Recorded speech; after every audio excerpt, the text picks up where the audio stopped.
No, that's actually the next question. Oh, on my great, list, please so do. Perfectly. Go ahead. So what was the question for that? So I can kind Foxtales, of- what techniques you were planning, kind of, what areas of focus theatrically were you bringing Sure. into it? And Dillon, feel free to chime in anytime. Yes, cast Dillon member. is a cast, Cast member, sorry. member in the show who plays Sunny, one of the many Sunnies in the show, Yes. the Fox, and part of our ensemble. Opening February 16th, running through the 21st. Yeah, I don't even know that. I just show up when they ask me to.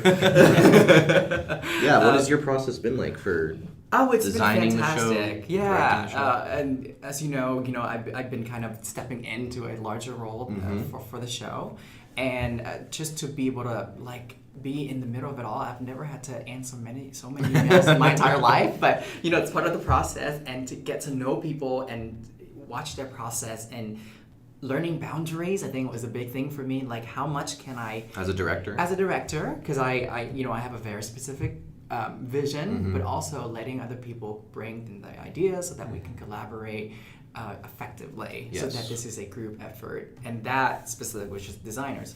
Now with actors, you all know Foxtales is a TY production. It's a theater for young audiences. Yes. Yeah, so it's a children's show, which is my background, so it's perfect. And it's been a great journey to get to work with adult actors, creating show for kids. There's two type of theater when it comes to for theater for young audiences, but that's one of them. And a lot of my expertise in the past or experience has been working with kids making theater for children, right? But here we have a very capable, very talented cast of actors. So there's another level of thoughtfulness and kind of creativity that I don't get to do with, you're kind of limited with kids. It's a different kind of theater, and it's okay. It's Sure. not bad or good. It's just I'm more challenged, and I have to step up my game and kind of challenge my actors so that they can bring something add another layer to the show that I didn't get to do that with children's theater when I was working with elementary school kids. Do you think it's been an important vision for us, being this an SDSU production, to not only produce a great show for young audiences, but also make an accessible show for older audiences that might be coming to see it? Absolutely. I think that was the one thing that we talked about a lot in our creative process and our rehearsal, is that you are catering this to two very different type Sure. of audience, and how do you gap that bridge, right? And of course, when we go on tour, we're going to do certain things to make it more tailored to the younger audience. But there are we talked about Foxtales being written as a fable, using Aesop's fables as the premise, and then connecting them together, and then teaching a story that's still very valuable and very applicable to today's society, especially with Extremely.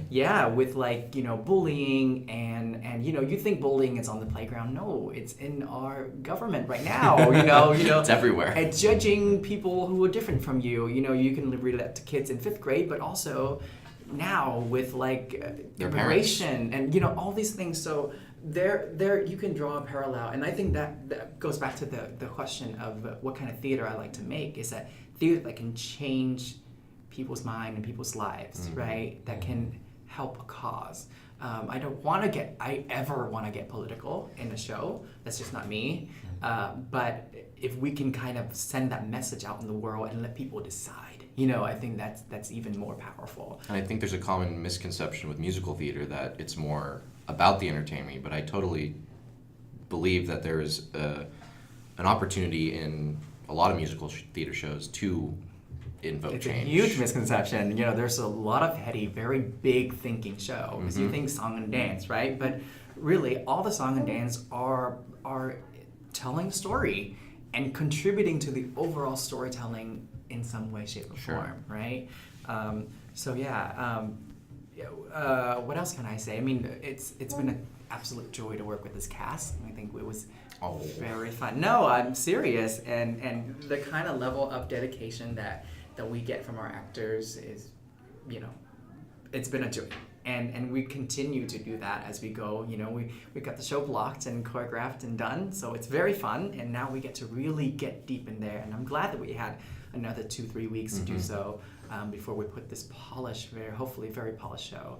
And of course, we have the lovely Margaret Arlam coming back Yes. to help with this production and serve as my mentor and advisor. So I'm very grateful for that opportunity too.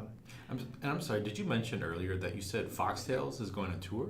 Is that some of the, because I know that there are some... It is. I know there are a couple of, I want to say, like morning performances, matinee Yes. performances. Is that the tour that you Yeah, so I or can is it tell you also more a about it. standing The pass? tour, no, it's a separate thing. So we have an on-campus run and the usual 7:30 and the 2:00 matinees. That is set for campus and it's open to all the students who are whether required to go or whatever. But we have 2 morning performances that are not publicized to the general public, and those are invites for the schools to bus in and like bring their kids and have a special show. And we're working on accommodating great things. It's not confirmed, so I can't really say anything. But it's we're trying to reach as many. Let me just say we're trying to reach as many different kind of audiences as possible. As many children as we can. With different backgrounds and learning abilities and all that. So it's very, very exciting, and we. I don't think we've ever done that before here on Not to my knowledge, no. at SDSU. So. Peter, I forget which show it was. I think it was a show kind of like Waking like La Llorona, not as immersive, but based on a Mexican fairy tale. As Cool. far as I know, they went down to Mexico City. Oh wow! Oh, wow. Yeah, I think this was like 8 years ago. Oh. I don't know the exact show, so do not quote me on that. But I do remember Peter talking about doing something like that before. Sure. They went to different cities in Mexico. And that is the plan for after, right? Yeah, so the plan for us after is to, every Friday we're going to go out to a different school or an organization and put on a show. And so our show is going to be slightly reshaped so that it can fit into a little van that we can take with us, and set-wise it's going to be very minimal. And the show itself is pretty bare-bone and minimal, and we want to focus on the acting and the performance. So it works really well. I think it's gonna be a very smooth translation from what we see at the Don Powell stage into a school cafeteria, and that's part of the fun. And the actors have been very adaptive to like our changes and everything. So it's been a great working process with all these people. Honestly, that's the part that I can't wait for, because I remember being in 4th grade, sitting in my school's auditorium, and having a Reader's Theater group come in and do a piece, adult actors do a show for us, and just being so inspired that they could come into this space, our space, and make this show, make this story come alive with very minimal props and costumes. Right. And it's all on their acting and their ability to tell that story. So that's, I can't wait to That's one of the tour. things that we wanted to show. I mean, the whole purpose of this show is to show kids how easy it is to put on a show, Oh, yeah. right? We're setting it against a backdrop of like a playground where you can, there are a bunch of kids who come together and put on a show with literally nothing, with found objects in a junkyard, basically. And so that idea of like, I can, this is great. It's a great idea. We're gonna go out to our, playground and pull out the leaves and trees and branches and put on a show. Yeah. And I think that's incredibly, with this technology age where entertainment is your eyes glued to a screen. Why not have them rediscover that kind of Simplicity almost. Simplicity, yeah, but like kind of go outside and play, which is what we did when we were younger. Maybe not Dillon, huh? Hey, no. Young Fox, right? There's a line about that. I play the old man, but I'm not. So like that kind of brings me to acting. Maybe not as much for kids, but do you mind if we move on? Yeah, go ahead. So when you act specifically, and I transferred in the same time you guys started in your cycles. I've been able to a little bit observe, but what techniques help you get ready for an audition and a performance, whether it's Jesus Christ Superstar or Fomonti or a show like this, a show like Foxtales meant for young audience? Yeah, I think staying honest is really important. We talked a lot about this in Foxtales too, is that, it's a perfect example actually, because, this is a very like animated world, and it's very kind of over-exaggerated. Everything is for kids, right? Comedy and, you know, slapstick and all this fun stuff, and children are laughing. But you still have to stay honest within the world of the show. And even though the Fox, all these funny things are happening to him, he doesn't know it's funny. And it's, to him, they're very, very big real life problems, and he's learning as he's going along. So I kind of take that to like everything that I do, and I, you know, because of my archetype, and I usually play like the funny friend, the sidekick, or like the you know, I play the Cat in the Hat and stuff like that. So it kind of be in that kind of over the top role, more comic relief kind of role. But you also have to find that truth in that, you know, and stay within the world. I said that before. I think I remember you saying something about your Full Monty. Oh yeah, yeah. Prep for that. Sense memory recall is something that I kind of delve into a little bit, and I really enjoy that kind of bringing back a memory from your experience. And I do this a lot with my movement exercise too. It's like bringing back a memory and just to help people see how easy it is for you to access it. You know, you can just close your eyes and imagine that day when something happened to you, whether it be a bad or a good memory, and then recall that sensory, or that, you know, the touch, the sight, you know, everything, and kind of replicate that experience for this performance. That can be very taxing on the body, especially for, you know, for Full Monty, when you know, there's a part where my mother passes away. So the first time when I did that in the rehearsal room, I went there. I was like, this is my mother. And I lost it. I completely lost it. I couldn't even sing the song. and Stephen came by and he's like, are you okay? I'm like, yeah, just in a minute, you know.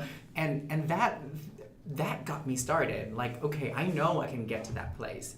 Now, how do I find a substitution for that so I don't have to go to that place every time? So, whether it be like something physical, and I think Adrian talked about this in his acting class a lot too, is that finding that kind of physicality that kind of gets you there. Like if you stare at something and you get your eyes watered, you know, or like breathing through your mouth, physical things that help you bring back that sensation when you were in that situation, rather than actually reliving it. That's right. Yes, because he did talk about this. He in one workshop a couple days ago or last week, he talked about that, about how you don't need to necessarily relive all these terrible important moments that are happening to you or your character in your monologue, but that you can actually technically block it and use sense memory to maybe connect a little bit of you to it to add that authenticity, but that it can be much healthier for you and mentally and physically if you're able to. Right. I mean, if you're going to do this like 8 shows a week on Broadway, you better learn how to, you know, not go there every time and still be able to access and give that very genuine, believable experience or performance. Oh, yeah. And for me, I think that was, I love playing Malcolm in the Full Monty. It was just the exact kind of challenge that I need at a time as an actor, and acting-wise too. And for me, I think it was very chaotic backstage. You know, it's a show, and we're running around, and I'm half naked most of the time, and running from one place to another, and then having people dress me, and then come back and do this very serious scene where I have to break down. And it's written in the music that he breaks down, you know, so I can't work, you know, you can't fake it. And so for me, I think every day was for me to come in and like, make sure my costume's on right, make sure my zipper's up, you know, all that. And then just kind of, I think I just touched the coffin. And that was kind of my, holy shit, I'm there, you know? And that calm moment, and as soon as the door opens, nothing else around me matter. You know, I'm fully invested in this kind of emotion. And people come by, I still don't know what the scene looks like around me. I've seen pictures, but, you know, I know somebody came back and touched my shoulder. I think it was Tug. But I really don't know. And the only person that I kind of knew that was there was my scene partner. It was Cody, who came by and held my hand. And it's an incredible, touching scene. And and we gave each other a hug when we came in, and I just go do my next thing, you know. Yeah. And as actors, I think it's asking so much of us, but if you can get there, you can do it. It's a very rewarding kind of feeling to be able to like give that very and it affects the audience too. Extremely cathartic. Yeah. And So that's kind of how I go into like really deep, serious roles, and the rest is just kind of preparation for a role. Speaking of prepping, I recently saw the cast list for Company. Oh, and yes. Oh, It's yes, it's congrats. Harry, Oh, correct? thank you. It's going to be a very fun role for me. I think it was announced last night. Yes. Yeah. Mm-hmm. And how will you be prepping for that role? Harry's going to be a very fun character. I read for Harry with all three of the MFA ladies who were up for that part. And just, I think Steve was trying to find the right fit for us. And each time he asked me to do more and more and more and more. And I think it's going to be such a fun role it's a very comedic role and physical comedy too. And so it's going to stretch me a lot as an actor, and it's a longer scene. So I'm very excited and looking forward to get to really dig in there. And it's Sondheim, so it's so heady and it's so kind of smart and witty, so that I have to really go there. And then nothing is like one layer, you know? Everything is like multi-dimensional with this Sondheim show. Whether you know it or not, whether the character calls for it or not, everything is multi-layer in the whole sense of the story. So I'm excited, and Kim Mahler is my partner, Yes. so Wonderful Kim. We're gonna have so much fun, and I feel like as soon as I saw the casting, I text her, "Hi, wife!" And she texted me, "Hi, husband! I can't wait to get started." So I'm looking forward to that very much. Today, in history of musical theater, Sue actually showed us a clip of the Patter song. I don't know who sings it, and I don't know who. It's the beginning. Amy. Is that Sue's character? That's Sue's character. Okay, and I my can't gosh. wait to see Oh my that gosh. scene and the whole production We come ran together. it a few times because I was also called back from Paul, who is her husband, her soon-to-be husband. And from what I've seen, you got a lot in store when it comes to Sue. Oh, yeah. The lovely Sue. Sue's great. Yeah. I guess the last question I have is, so we talked about your past with youth theater and youth education, theater education. Sure. And now you're going to be graduating in, 3.5 months. What is what do you see yourself doing after grad What's school? the future? That's my question as well. Yeah. Going back to teaching, possibly? Yeah, I feel like I'm an educator. As soon as I started teaching, I love what I do. I love sharing what I love most with the people around me. So I'm going to always be a learner, first of all, and an educator. So, and then an artist, of course, side by side. So I think I'm applying to positions all over the nation. I run a children's theater program every summer in the Bay Area. Yes. So I think I'm going to go back and do that this summer. I'm like working out like the contracts and stuff right now. But I think that's going to happen during the summer. And I usually try to put in one show for the summer for my own enjoyment. And so it's a lot of things in the works. It's too early to like mention anything, but I'm very excited. I know some of my colleagues are like, looking to perform and looking to teach and a little bit of both, or, direct and all this. The possibilities are endless. I think all of us are keeping our minds pretty open. Sure. Of course, I'm a planner, so I need to have like concrete plans, but I'm learning to like take them as I go. So my plan, ideally, I would love to work at a university and kind of first of all, just get my feet wet and like started teaching from what I know so far, and then expanding on that and like maybe run a program. It's important to me to, like I said before, to create more opportunities for people like me, or in general, to create an inclusive learning environment where people can come and learn about this craft, and put more good out to the world. So yeah, that's kind of like where I'm aiming for. Awesome. Yeah. Anything else, Mason? No, I think we've filled an innumerable amount of puzzle boxes today. I hope Anything it wasn't else? like too scattered. I'm like, not at all. where's- Anything else you'd like to add, Vin? Just any closing statements on any maybe people who are listening that might be thinking about auditioning for something and maybe not have the courage or the Oh support my gosh, to do it. so? Just do it. And Dillon can attest to Oh yeah, this. 100%. Just do it. If you ever thought about theater, find a way to do it. That's how I got started. I always wanted to take ballet. And I did it, and I sucked at it, but I got better. And it's one of my favorite things to do now. It's my stress releaser, and so you're never too late to learn a new craft, and especially when theater, where there's so many different things that you can. I said musical theater especially is one of the most encompassing or cohesive, kind of a, what is that word? Comprehensive art form, because there's something for everyone, whether you want to be on stage or backstage, or graphic designs or costume or sets or lighting, whatever that fires, set your soul on fire. So never too late to learn and to take on a new art form. Go out there and do it. We had one more thing. Sure. I texted in the Foxtales group chat asking for any questions that they had, and the fabulous Oceana wanted you to sing on spot your favorite solo piece. I will not. Okay. Well, you're going to have to tell her that you didn't in rehearsal tonight. I will leave that up to her, because she has a lovely solo about the crow. She does, about some cheese. If you want to hear some lovely singing about a crow, about cheese, you should come see our show. Wow, what a good segue. Yes! February 16th through the 21st, running in the Don Powell. Yes, coming up very soon. Some lovely performers, a lovely director, Vinh Nguyen.